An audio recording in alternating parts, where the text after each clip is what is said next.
শয়তান বলেছিল যে আল্লাহ আমি তোমার সমস্ত বান্দাগুলি দিয়া জাহান্নাম ভরে দেব। আল্লাহ তখন ফেরেশতাদেরকে ডেকে বলছিলেন, ফেরেশতারা শয়তানে বলল কি শুনেছ?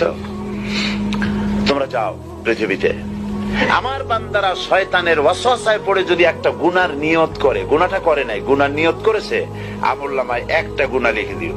আমলনামায় কোনো গুনাহ লিখবা না। গুনার নিয়ত করেছে, গুনাহটা করে নাই, গুনাহ লিখবা না।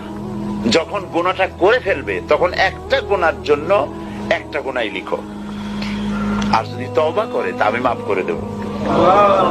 আর যদি আমার বান্দা একটা নেকের নিয়ত করে, একটা নেক কাজের নিয়ত যদি করে, তাহলে কাজটা করে নাই, নেক কাজের নিয়ত করেছে, হজে যাবে নিয়ত করেছে, যায় নাই, যেতে পারে নাই, এখনো দান করবে এখনো করে নাই, নিয়ত করেছে, আমলনামায় একটা নেকি লিখে দিবা। আর যখন নেকের কাজটা করা হবে তখন 10টা গ্রেস